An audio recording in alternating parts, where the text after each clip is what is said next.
Hi, I'm Ryder, creator of the Bullet Journal, and today I wanted to talk about long-form journaling and how we can incorporate it into our bullet journal practice. One of my favorite lines is that you write in order to learn how to think. Journaling is a great way to get in the habit of writing. Traditional journaling, or keeping a diary, can be a powerful way to improve our mental health by allowing us to sort out complicated thoughts and feelings. That's why it's often used to treat PTSD, OCD, depression, anxiety, trauma, and other conditions. There are many types of long-form journaling out there, like Julia Cameron's Morning Pages or James W. Pennant Baker's expressive writing, dream journaling, free association, and so on. People often ask me if you can keep a diary or do traditional journaling in a bullet journal, and the answer is yes. After all, the system is designed to plug in any functionality that you need. It's no different with journaling. Over the past few years, I've been incorporating more and more long-form journaling into my own bullet journal practice. I used to keep a diary long ago, but I was never consistent with it, and that made me feel like I was doing something wrong. Eventually, I ended up abandoning it altogether. Now I look at journaling differently. It's simply another tool in my Bujo toolkit, a powerful one that I only use when I need to. Sometimes that will be every day for a month. Others, it'll be only once a month. It all depends on what needs more attention. Let me show you how.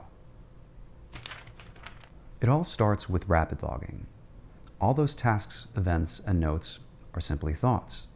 Rapid logging is designed to quickly capture and categorize our thoughts. Some of these thoughts may warrant further exploration. Maybe you have an idea that you want to flesh out. Or something troubling or confusing is happening that keeps distracting you. This is where long-form journaling comes into play. I find that I log most of these types of thoughts as notes. Notes are not just for logging data you don't want to forget. They also serve to capture ideas, insights, and feelings. When I log something I want to journal about, I simply turn the note dash into a plus. This represents more. This allows me to both capture a thought and relieve my mind.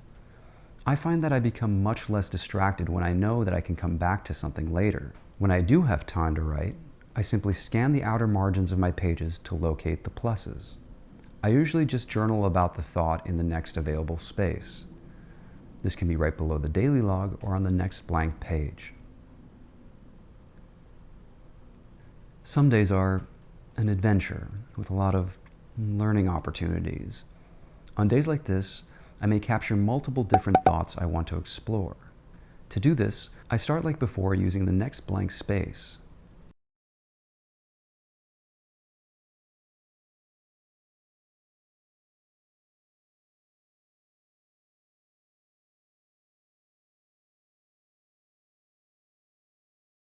If I need to start turning pages, or I end up journaling about something days after I recorded it, I add the page number next to the plus to let me know where to find the entry in my notebook.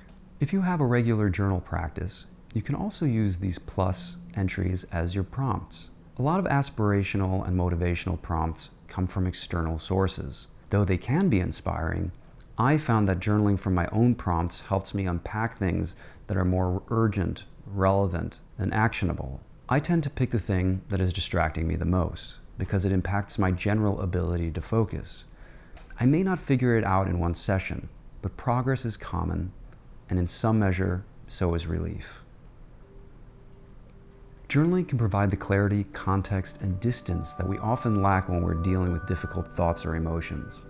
It can also be a great way for you to explore ideas or deepen your appreciation for good things that come and go so quickly.